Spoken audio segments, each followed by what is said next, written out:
Hello everyone, and welcome to this lesson on semi-conservative DNA replication. Now, see, as we go through life, our bodies tend to continuously grow and change, and when they get damaged, they need to repair themselves. For example, let's say you get a cut on your skin. You'll notice that after a certain amount of time, that cut will heal. What's really happening there is that your body's cells are dividing to give rise to new cells, and these new cells will then replace the old, damaged, or destroyed skin cells. So you've formed new skin, and eventually you'll fill up that wound and it'll heal. Now, before a cell can divide in order to make identical copies of itself and fill up this wound, first, the nucleus of the cell needs to divide, so that each of the new daughter cells will have its own nucleus.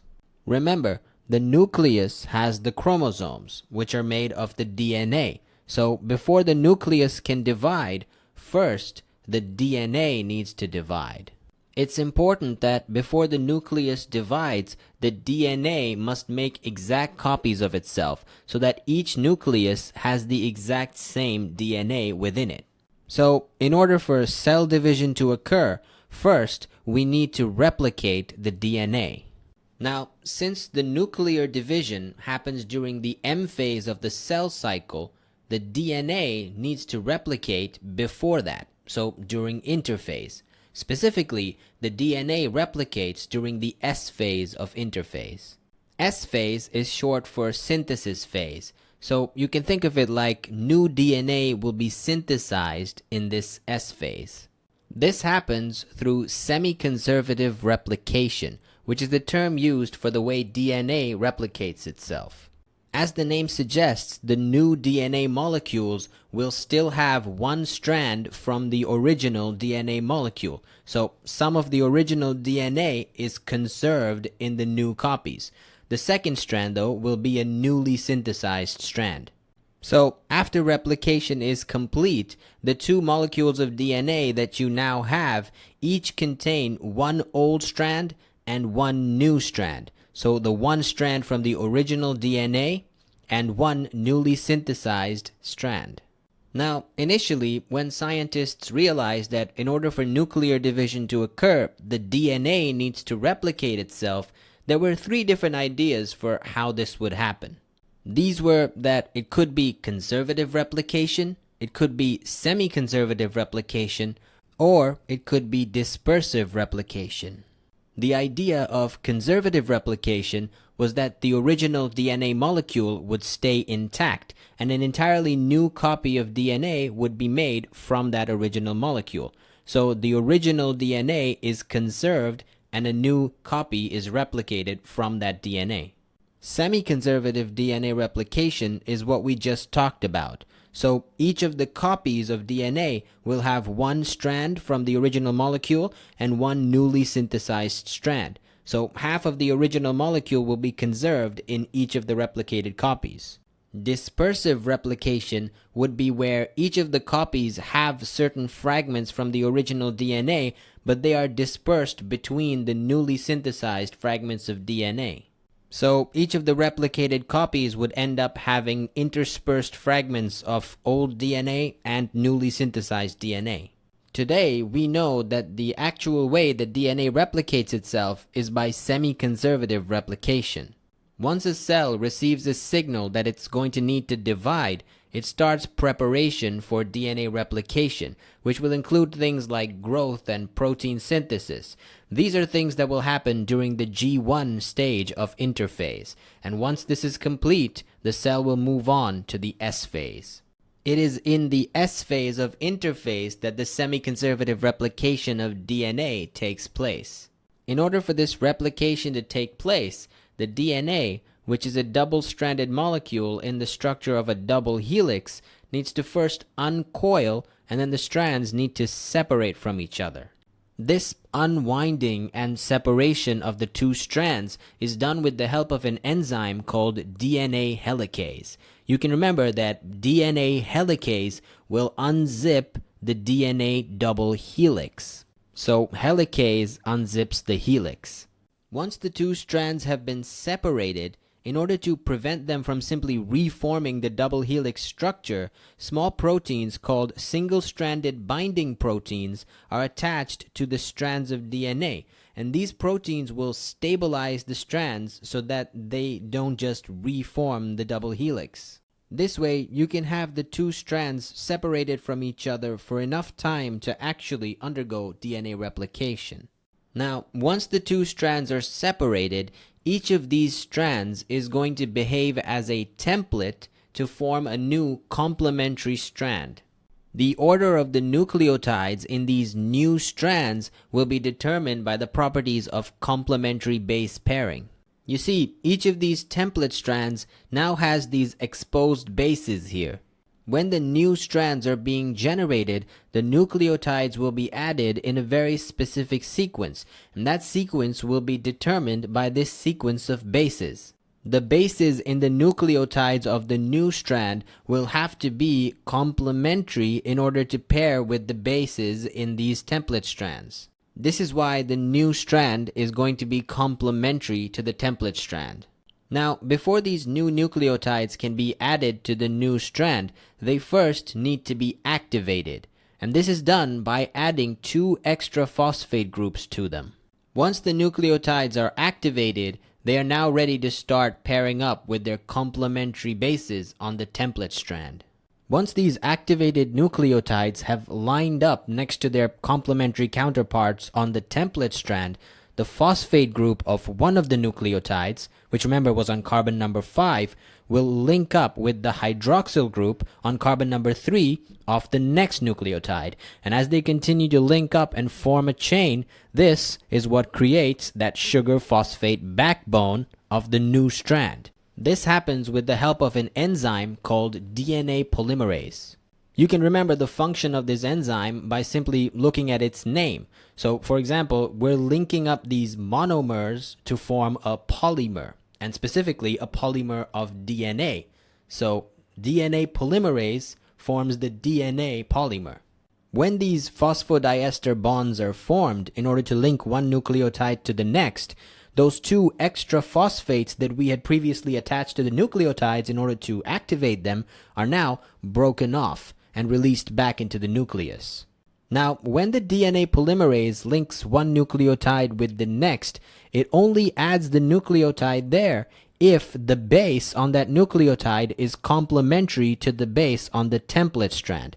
If not, it won't add it. This way, you minimize the chances of an error occurring. Once the new complementary strand is complete, this new DNA molecule will be exactly identical to the original DNA molecule, except in this one of the strands is the old strand from the original molecule, and the other is a new complementary strand that was just synthesized. This is why this process, once again, is called semi-conservative replication. You've conserved one of the old strands in the new molecule. Quick pause. If you're finding value in this explanation, there's so much more to discover at Alt Academy, where we break down every A-level concept with the same clarity. Now back to the video lesson.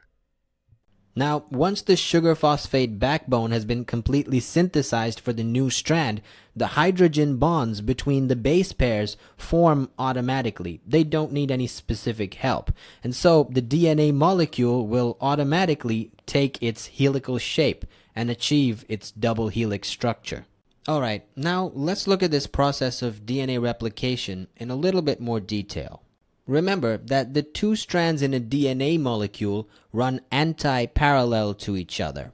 As such, when the DNA unwinds and separates, one of the strands will be running from the 5' to 3' direction, and the other will be running from the 3' to 5' direction. When the new complementary strands are synthesized, the direction in which they're going to run will depend on the direction in which the template strands are running. If the template strand was running from the 5' direction to the 3' direction, then the complementary strand will run from the 3' to the 5' direction. Whereas if the template strand was running from 3' to 5', then the complementary strand will run from 5' to 3'. So the DNA molecules that you get at the end of the replication will also be anti-parallel. Alright, Another thing that we need to understand here is that when the two parent strands, which are the strands from the original DNA molecule, separate in order for DNA replication to occur, and the new complementary strand is being synthesized, the activated nucleotides that are being added to the growing chain of the new strand cannot be added without the enzyme DNA polymerase. As we mentioned before, this is the enzyme that is linking one of the nucleotides with the next, specifically the phosphate group of one of the nucleotides with the sugar of the next. This bond that it forms here between the phosphate and the sugar is called the phosphodiester bond, and this entire chain is called the sugar-phosphate backbone. As a side note, the reason this is called the sugar-phosphate backbone is because it has alternating subunits of phosphates and pentose sugars, hence sugar-phosphate backbone. Now, the thing you need to remember about the DNA polymerase enzyme is that in order for it to perform its function, it first needs to bind to something called a primer. A primer is a short sequence of RNA nucleotides that will be complementary to a certain part of the parent strand. Only when the primer is bound to this parent strand can the DNA polymerase then bind here and start synthesizing the new complementary strand of DNA. So the DNA polymerase needs this primer in order to do its job. You can remember this as the primer primes the DNA polymerase to perform its role.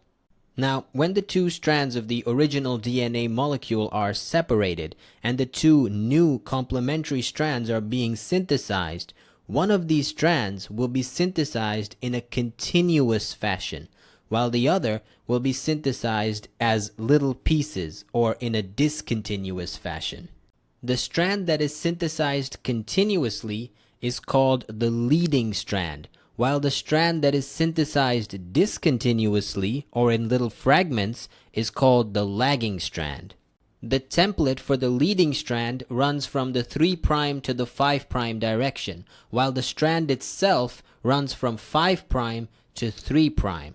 The template for the lagging strand, on the other hand, is the one which runs from the 5' direction to the 3' direction, and the new strand itself runs from 3' to 5'.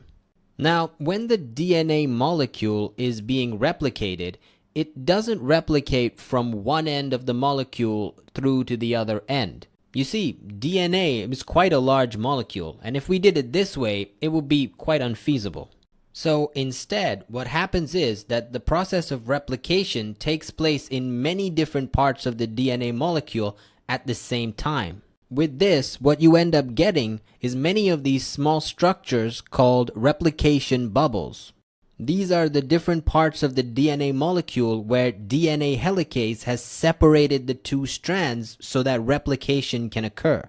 This Y-shaped part here, where the two strands are separating from each other, is what's called the replication fork. So each replication bubble contains two replication forks. It's these replication bubbles where the DNA polymerase performs the function of actually synthesizing the new DNA strands.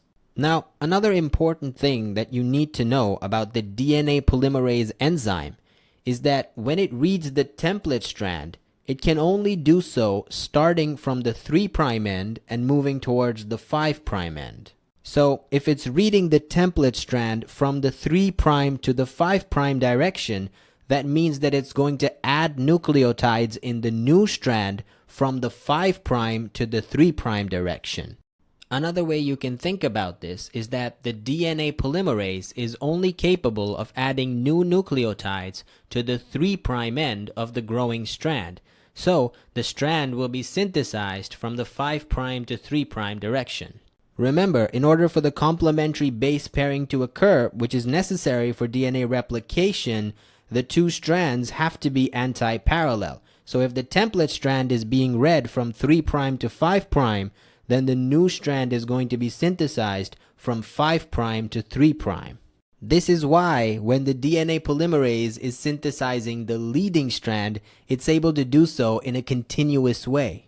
The template for the leading strand was going from 3' to 5', so it can just simply read it continuously and synthesize the new strand from 5' to 3'. With the lagging strand though, this would be a bit of a problem because the template for the lagging strand runs from 5' to 3'. Remember, the DNA polymerase can only read the template strand from 3' to 5'. So, in order to synthesize the new complementary strand, it's going to have to sort of go in and work its way backwards so that it's able to read the template strand from 3' to 5'. So, the DNA polymerase will go into the replication fork and read this little segment of the template strand from the 3' to 5' direction, thereby synthesizing this little fragment of the new strand.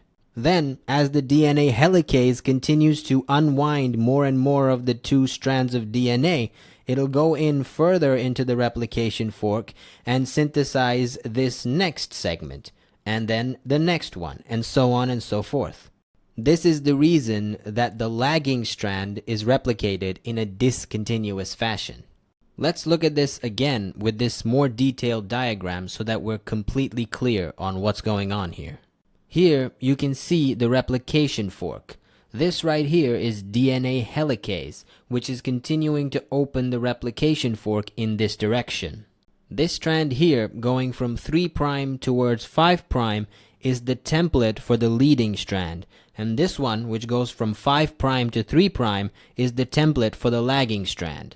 Since the DNA polymerase can read the template strand from the 3' to the 5' direction, it can simply bind to this RNA primer here and start adding nucleotides in this direction. The new strand that's being synthesized is being synthesized from the 5' to the 3' direction. This synthesis is happening in the same direction as the replication fork is opening. So, as the DNA helicase continues to open the two DNA strands, this synthesis can continue without being interrupted. That is why the leading strand is able to be synthesized in a continuous fashion. With the lagging strand though, the template is from the 5' to the 3' direction. And remember, DNA polymerase only reads from 3' to 5', so it's going to have to work backwards here. The DNA polymerase will go into the replication fork, bind to the primer, and synthesize a little fragment of new DNA. Then, as the DNA helicase continues to open up the replication fork more and more, the DNA polymerase will go further into the replication fork and synthesize the next segment of DNA. As this happens, that primer that was used to synthesize the first fragment will now leave, and there will be a gap now between these two fragments. Then, the DNA polymerase will go ahead and synthesize the next fragment, and so on and so forth. And because these RNA primers are leaving, there will be gaps between the fragments. This is how the lagging strand is replicated discontinuously, or as small fragments. Now, these small fragments that are made from discontinuous replication are called Okazaki fragments. Once we have synthesized these Okazaki fragments, obviously we can't just leave them like that. We need a way to join them together. The DNA is supposed to be one continuous strand. We can't just leave it as little pieces. So, in order to join them together and seal up these breaks, we make use of an enzyme called DNA ligase. This DNA ligase will seal up the breaks between these Okazaki fragments to form one continuous strand. And this is how the lagging strand is replicated. Alright, as a quick recap, DNA replication is semi-conservative. That means that in each of the replicated copies of DNA, one of the strands is from the original DNA molecule, while the other is a newly synthesized strand. In order for DNA replication to occur, first the DNA must be uncoiled and separated. This is done by the enzyme DNA helicase. When this happens, single-stranded binding proteins attach themselves to the DNA strands and stabilize them, preventing them from forming the double helix again. Once the two strands are separated in a replication fork, DNA polymerase can start the synthesis of the new strands. In order to do that, the DNA polymerase first needs an RNA primer which it can bind to. Once it binds to the primer, the DNA polymerase can then read the template strand from the 3' to 5' direction and synthesize the new strand, adding nucleotides from the 5' to the 3' direction.